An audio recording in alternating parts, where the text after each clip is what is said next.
Barbarossa 1122 yılında doğmuş, Roma Germen İmparatoru olup Alman kralıdır. Friedrich Barbarossa, Alman tarihi için oldukça önemli biridir. Tarihte Haçlı seferleri ile özdeşleşmiştir.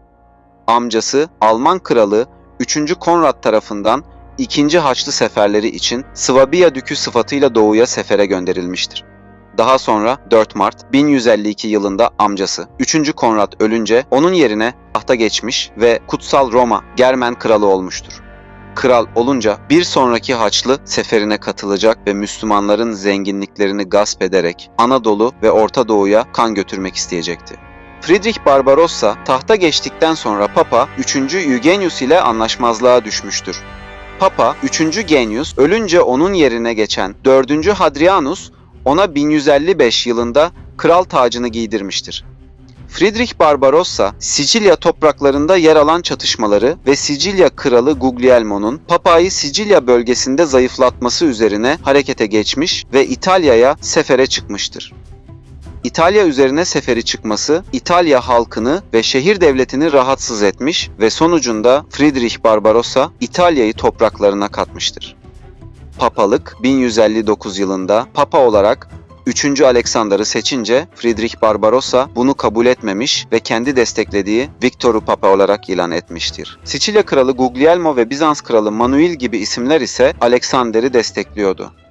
Ardından 1160 yılında Alexander, Victor'u aforoz ettiğini açıkladı. Fransa ve Bizans kralları tam Alexander'i tanımaya hazırlanırken 1162 yılında Friedrich Barbarossa Milano'yu yakıp yıkmıştır. 1164 yılında Friedrich Barbarossa'nın desteklediği Victor ölür. 1166 yılında da Sicilya kralı Guglielmo ölünce Barbarossa, Papa Alexander'e destek verenleri kesin olarak yenmek için İtalya'ya 4. seferi düzenler. Ancak ordu ağır bir sıtma hastalığından kırılır ve İtalya seferi tam bir fiyasko olur. Güç bela geri dönen ordu ile Friedrich Barbarossa tekrar 5. kez İtalya'ya sefer düzenlese de sonuç alamaz. Papa Alexander ile anlaşma imzalayarak bu seferleri sonlandırır. 1157 ve 1172 yıllarında Lehistan seferlerinde bulunarak bu ülkeyi topraklarına katmıştır. 1188 yılına gelindiğinde Friedrich Barbarossa Kudüs'e düzenlenecek Haçlı seferine katılmaya yemin etmiştir. Büyük bir propaganda sonucu toplanan Haçlı ordusu ikiye bölünmüştür.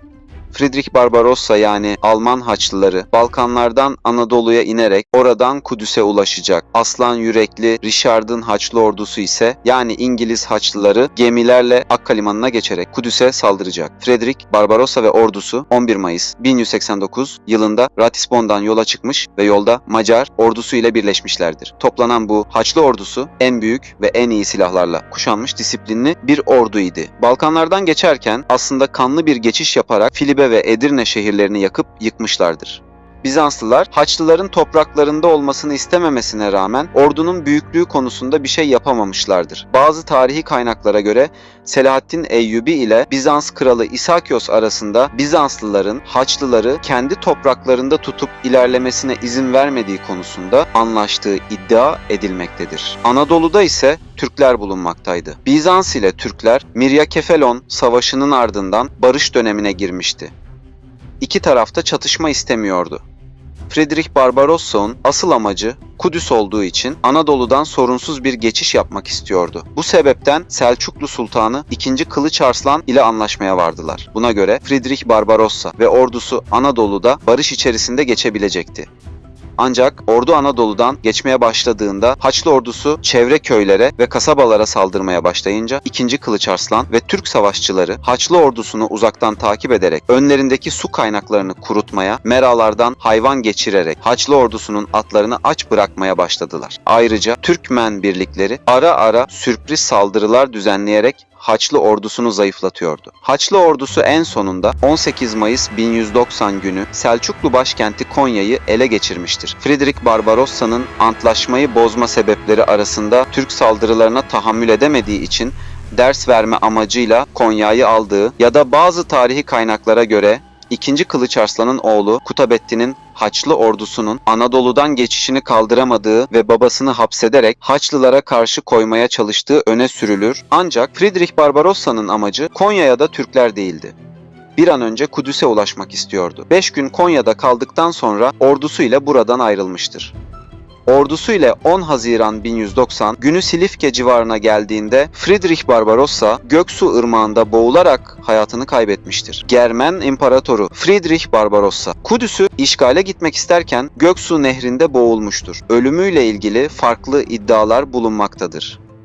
Cesedi Göksu Irmağı'nda bulunduğu net bir gerçek olsa da imparatorun Haziran sıcağında serinlemek için Göksu Nehri'ne girdiği, suyun aşırı soğuk olduğu sebebiyle kalp krizi geçirerek öldüğü, diğer bir sanıya göre ise Friedrich Barbarossa'nın Göksu'da boğulan bir askere yardım etmek için suya girdiği ve nehrin çok hızlı akması sebebiyle akıntıya kapıldığı iddia edilmektedir. Genel kabul gören kanı ise Friedrich Barbarossa'nın Göksu Irmağı'nı atıyla geçerken ağır zırhları sebebiyle suya düşüp boğulduğudur. Friedrich Barbarossa'nın ölümünden sonra ordusu perişan olmuş ve güç bela geri dönebilmişlerdir. Alman tarihi açısından Friedrich Barbarossa çok önemli bir komutan olup Naziler 2. Dünya Savaşı'nda Doğu cephesinde Ruslara karşı başlattıkları cephenin ismini ona ithafen Barbarossa operasyonu koymuşlardır.